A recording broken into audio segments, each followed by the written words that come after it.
Kita bisa bayangkan nilai apa yang sebetulnya dikandung di dalam Sumpah Pemuda. Kalau itu dipegang dengan prinsip-prinsip di dalam Sumpah Pemuda itu dipegang, nggak ada kerusakan alam di Indonesia.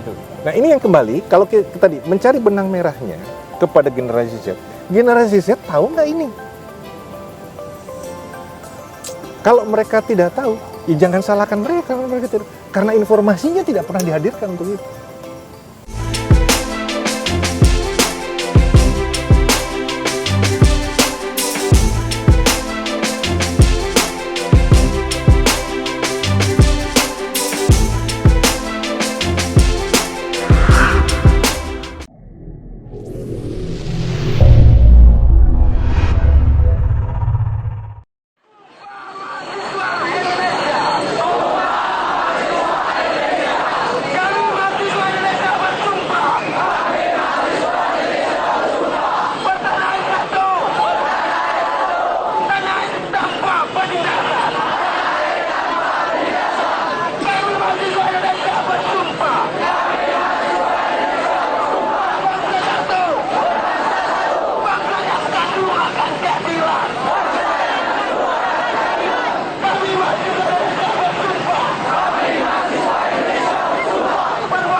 Assalamualaikum warahmatullahi wabarakatuh.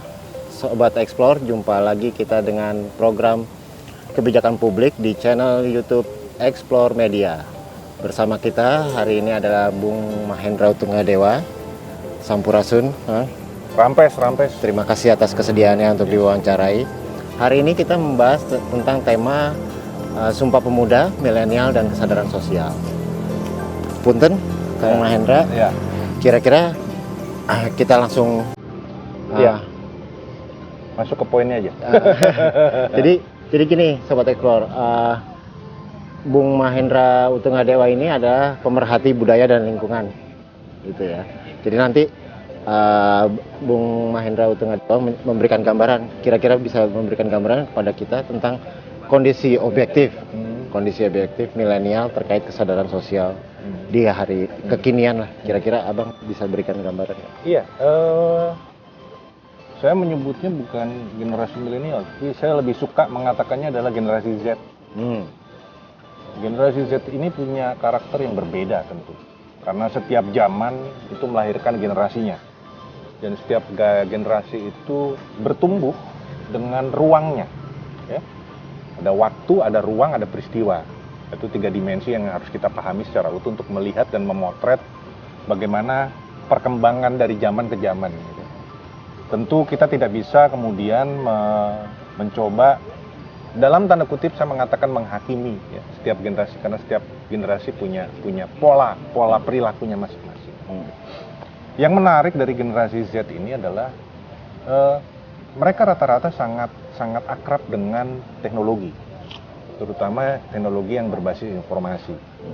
Katakanlah sederhananya saya mengatakan mereka sangat akrab dengan media sosial dan lain sebagainya. Mereka juga akrab dengan hal-hal yang sifatnya audiovisual. Jadi pola komunikasinya berbeda. Jadi interaksi sosial yang terbangun itu lebih interaksi sosial yang dibangun di alam virtual, mungkin saya mengatakan begitu ya. Jadi interaksi antar manusia itu sudah berpindah ke ruang virtual. Itu pertama. Yang kedua, ini baik atau tidak? Ya, ini memang zamannya. Ya. Kita tidak bisa mengatakan ini baik atau tidak baik. Ini memang zamannya. Semua di dalam konteks itu. Di satu sisi ada hal yang saya pikir sangat menarik di dalam pola interaksi mereka, yang akhirnya menjadi borderless, karena pola hubungan itu bukan lagi pola hubungan yang dibangun dengan pertemuan fisik, pertemuan offline, tapi pertemuan mereka dibangun dengan pertemuan online. Artinya justru itu memungkinkan mereka untuk kemudian mampu berkomunikasi dengan teman-temannya di negara lain, karena borderless. Tinggal persoalannya tentang kemampuan berbahasa, soal itu saja. Tetapi hari ini anak saya yang umur 7 tahun saja nggak ada yang mengajarin bahasa Inggris, Udah bisa sendiri. Sudah bisa sendiri. Artinya influence dari bagaimana kemudian katakanlah satu channel YouTube berbahasa Inggris itu bisa mendidik anak, walaupun tidak dileskan bahasa Inggris, mereka sudah punya kecakapan itu muncul. Jadi ini adalah generasi itu, dan mereka bertumbuh dengan itu. Soal kepekaan, ya mereka punya kepekaan. Justru karena mereka sangat terupdate oleh informasi-informasi dari berbagai penjuru dunia, jauh dibanding generasi sebelumnya yang bahkan beberapa kali saya masih menemukan masih gaptek, ya. Dan kebutuhan informasi itu mereka dapatkan dari justru media sosial dan segala macam. Jadi seringkali saya justru mendapatkan informasi dari mereka bahwa di tempat sana ada terjadi sesuatu, tempat sana terjadi sesuatu. Jadi mereka jauh lebih update tentang situasi perkembangan di secara global. Itu mereka. Jadi pola interaksi itu yang menarik dari mereka sebetulnya. Oke. Itu kekuatan. Buat saya itu kekuatan. Sebagai terkait dengan tema. Karena ada subjek Sumpah Pemudanya di dalam tema yang masih terkait dengan milenial dan kesadaran sosial. Kira-kira benang merahnya ini bagaimana dan akan kemana? Ya, pertama begini. Pertanyaan pertama yang harus dijawab lebih dulu. Apakah generasi Z ini cukup terinformasi dengan Sumpah Pemuda? Apa itu Sumpah Pemuda? Apakah mereka ngerti? Mereka cukup nggak mendapatkan asupan informasi tentang itu? Jika tidak, jangan salahkan mereka kalau kemudian mereka tidak paham itu. Karena tidak mungkin kemudian mereka tahu dengan sendirinya kalau kemudian tidak ada informasi. Jadi segencar apa? Artinya ini dalam konteks kuantitas maupun kualitas informasi tentang Sumpah Pemuda yang hadir di, saya katakan tadi, di dunia virtual, sehingga kemudian mereka bisa mendapatkan informasi itu. Itu pertama. Nah, kalau miskin informasi itu tentang Sumpah Pemuda miskin, ya jangan salahkan mereka kalau mereka tidak paham itu. Itu pertama yang harus dijawab dulu itu. Jadi saya tidak bisa langsung melihat benang merahnya kalau kemudian kita tidak melihat proses itunya. Gitu. Oke, mari kita berandai-andai misalkan. Mari kita berandai-andai. Katakanlah informasinya cukup. Cukup itu artinya bahwa ketepatan informasi tentang Sumpah Pemuda. Orang hari ini cuma tahu Sumpah Pemuda. Oh ya, teks Sumpah Pemuda, berbangsa satu, bertanah air satu, bla bla bla bla. Buat tanggal 28 Oktober ada Sumpah Pemuda dan hasilnya itu. Cuma sekedar potret peristiwa, tapi tidak pernah melihat akar kesejarahan dari peristiwa itu seperti apa. Itu tidak pernah diungkap. Artinya, lagi-lagi informasi yang mereka terima hanya informasi yang ada di permukaan. Tidak sampai pada kedalaman untuk mengetahui pertama akar kesejarahannya, yang kedua filosofinya apa. Ya jangan salahkan mereka kalau kemudian mereka melihat bahwa ini apaan sih nih? Dan tidak mampu menarik teks 28 di dalam konteks kehidupan hari ini. Jangan salahkan mereka. Yang gagal adalah generasi sebelumnya menginformasikan itu kepada mereka. Kegagalannya pada generasi sebelumnya. Sama halnya, gampangnya gini. Ada satu kalimat saya ingin sitir. Murid bodoh itu bukan karena muridnya, karena gurunya nggak bisa ngajar. Nggak ada murid bodoh. Yang ada adalah guru yang tidak bisa mengajar dengan baik. Sama. Generasi milenial akan well informed, akan terinformasi dengan baik ketika mereka mendapatkan asupan informasi. Nah, penyedia informasinya tidak melakukan itu. Seberapa jauh hari ini mass media, siapapun, lembaga, siapapun, instansi terkait, iya, yang kemudian, iya, yang secara masif kemudian bicara tentang Sumpah Pemuda. Ya, bukan sekedar memberitakan, tetapi kemudian mengulas tuntas, mengkupas tuntas apa itu Sumpah Pemuda dengan dialektika sejarah yang kemudian terjadi saat itu. Dan itu menggaung di secara virtual. Iya. Karena itu kan akan jadi gini, kalau kita ngomong itu jadi viral gitu. Keyword Sumpah Pemuda akan naik gitu. Iya kan? Kan lucu misalkan keyword Sumpah Pemuda kalah sama keywordnya Giselle gitu kan. Ini misal lo ya gitu kan. Gitu. Ini ada apa pertanyaannya kan gitu. Karena informasi tentang yang satu itu kan karena ada dorongan begitu kuat kan. Ada yang kemudian menginformasikan bertubi-tubi sehingga dia menjadi viral. Sementara kenapa itu tidak terjadi terhadap Sumpah Pemuda? Kenapa tidak ada yang mencoba kemudian bertubi-tubi menggaungkan terus?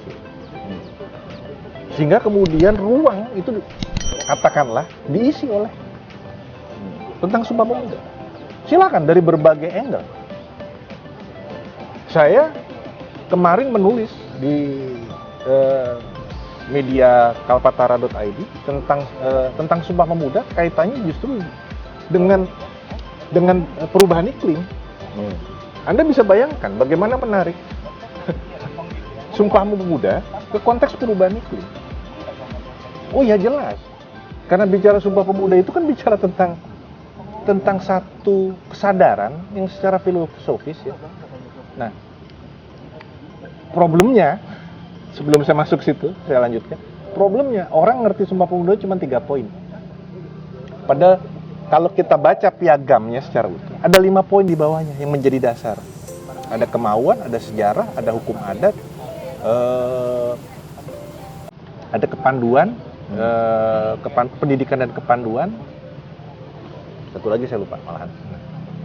Tapi ada 5 hal yang kemudian hari ini justru bahasa. Jadi ada kemauan, ada sejarah, ada bahasa, ada pendidikan kepanduan. Pendidikan kepanduan itu tidak terinformasi Sebagai konsideran ya. Iya. Gitu. Nah, sebagai dasar yang kemudian untuk melengkapi pemahaman tentang teks, 3 teks itunya. Oke. Ya. Naskah aslinya ya. Iya, di naskah aslinya. Mengapa ini tidak pernah diungkap untuk memberikan penguatan terhadap makna Sumpah Pemuda itu sendiri? Padahal itu kan satu rangkaian yang utuh. Kalau enggak ya orang gagal paham pasti. Nah, kalau kita angkat itu secara menyeluruh, tuntas, komprehensif, kita akan melihat bahwa Sumpah Pemuda bukan sekedar soal kontrak sosial sebagai sebuah bangsa, tetapi di dalamnya tentang bagaimana saat bangsa ini hidup dengan naturnya, dengan lingkungannya, sehingga dia tidak merusak lingkungan. Hukum adat mana di negeri ini yang membolehkan terjadinya perusakan lingkungan? Enggak. Silakan Anda main ke Kanekes, Baduy yang masih tersisa. Silakan Anda main ke suku Kajang di Sulawesi sana. Bahkan kemudian ke saudara-saudara kita di Kalimantan Dayak, nggak ada satupun ya kan, indigenous, suku-suku adat yang merusak alam. Itu maksudnya dengan hukum adat sebetulnya. Artinya kalau kita kembali kepada giroh Sumpah Pemuda dalam pengertian yang utuh, itu jelas. Artinya bertumpah darah yang satu. Ini kan bicara tentang bukan darah yang tertumpah. Ingat loh ya, darah tertumpah itu mulai bayi lahir itu ada darah tertumpah. Ya kan? Itu saja menandakan ada kehidupan di situ. Dan bukan sekedar bayi, tapi dia bertumbuh menjadi dewasa dan akhirnya mati, meninggal. Artinya dia harus mencari hidup, mencukupi kebutuhan hidupnya. Bagaimana dia memenuhi kebutuhan hidupnya? Ya pasti dengan tidak merusak alam. Interaksi antara manusia dengan alam di dalam perspektif adat itu harmonis.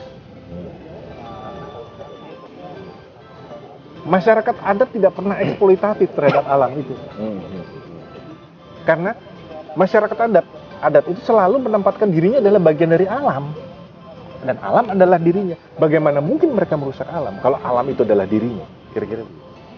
Nah, hal-hal seperti ini kan nggak pernah diungkap untuk melihat perspektif Sumpah Pemuda dalam pengertian yang luas. Artinya, nilai ini kan universal. Kenapa saya mengatakan universal? Kalau kita bicara hari ini tentang Sustainable Development Goals, SDG-nya UN, problem climate change, problem global warming, itu kan terjadi karena kerusakan alam. Terjadi karena ulah manusia merusak alam. Itu jelas loh. Bahkan kemudian Sekjen PBB, Antonio Guterres mengatakan, hari ini code red for humanity. Jadi alarm. Code red itu artinya kode merah Jadi kemanusiaan sedang alarmnya nyala. Kenapa? Karena kerusakan alam itu dihasilkan oleh manusia. Nggak ada binatang yang merusak alam. Yang merusak alam itu manusia. Jadi kita bisa bayangkan nilai apa yang sebetulnya dikandung di dalam Sumpah Pemuda. Kalau itu dipegang dengan prinsip-prinsip di dalam Sumpah Pemuda itu dipegang, nggak ada kerusakan alam di Indonesia. Nah ini yang kembali, kalau kita tadi mencari benang merahnya kepada generasi Z. Generasi Z tahu nggak ini? Kalau mereka tidak tahu, ya jangan salahkan mereka kalau mereka tidak. Karena informasinya tidak pernah dihadirkan untuk itu. Pertanyaannya, siapa yang menguasai informasi sehingga informasi itu tidak muncul? Siapa yang berkepentingan atas itu? Jadi prinsipnya ini nilai-nilai yang sangat universal sebetulnya. Di belahan bumi manapun kita akan menemukan. Nah, hari ini semua baru berteriak ketika kemudian terjadi pemanasan global, ketika terjadi perubahan iklim, dan semua karena ulah manusia, bukan karena binatang. Naiknya emisi gas rumah kaca. Pesan dan harapan Bang Mahendra terkait milenial dan kesadaran sosial. Gini, ada satu kalimat yang saya katakan sejak awal. There's nothing new under the sun. Tidak ada hal yang baru di bawah sinar matahari. Nggak ada. Kecuali mataharinya berubah, sistem tata surya kita berubah, maka ada hal baru. Selama kemudian sistem tata surya semestanya masih sama, maka tidak ada yang baru. Karena begitu. Ya kan? Matahari terbit, matahari terbenam, dan itu kan siklus itu, pola itu. Jadi tidak ada yang baru. Termasuk knowledge, pengetahuan tidak ada yang baru. Ketika itu ditemukan sesuatu yang baru, itu hanya sekedar menggali apa yang sebenarnya sudah ada. Artinya, dalam konteks ini, saya bicara bukan untuk membawa kebenaran baru. Saya hanya ingin mengingatkan kebenaran lama yang terlupakan. Nah, konteks Sumpah Pemuda ini harus diupdate di dalam konteks kekinian dengan cerdas adalah nilai-nilainya. Bahwa nilai-nilai ini sangat universal, nilai-nilai yang ada di dalam Sumpah Pemuda itu masih sangat kontekstual dengan kondisi zaman hari ini, dengan problem zaman hari ini, problem global hari ini itu masih sangat relevan. Nah, pertanyaannya adalah bagaimana ini bisa tersebar sehingga semua memahami itu dan kemudian menangkap hikmatnya untuk kemudian dilakukan di dalam konteks kekinian. Itu saja buat saya pesan saya. Jadi tanpa itu maka akan selalu ada jarak generasi yang kemudian selalu akhirnya menimbulkan pertarungan antar generasi, konflik antar generasi yang sebenarnya nggak perlu ada. Karena kalau kita masuk di dalam universitas nilai, kita selalu tahu gitu. Di dalam diri manusia itu sudah terinstall kok sebetulnya. Sudah terinstalasi dengan baik satu pemahaman mana yang baik, mana yang buruk, tahu kok sebenarnya. Ya tinggal itu diactivate saja sebetulnya. Nah, ini yang saya katakan bahwa nilai-nilai lama, kebenaran-kebenaran lama, apakah itu dalam bentuk hukum adat, nilai-nilai yang ada, termasuk apa yang kemudian sudah dirumuskan di dalam Sumpah Pemuda, mari kita hadirkan kembali di dalam situasi kekinian dengan cerdas, sehingga tidak kemudian ini menjadi seolah-olah jadi tidak relevan, tapi sesuatu yang sangat relevan dan selalu update gitu. Tinggal kecerdasan kita untuk kemudian bagaimana mengadaptasikan kan sebetulnya. Saya kira itu pesan saya. Ya, terima kasih Bang Hendra. Sama-sama, dengan senang hati. Ya. Demikian Sobat Explore, tayangan channel Explore Media hari ini. Jangan lupa klik like, share, komen, dan subscribe. Warahmatullahi wabarakatuh. Sampurasun. Salam Explore Media.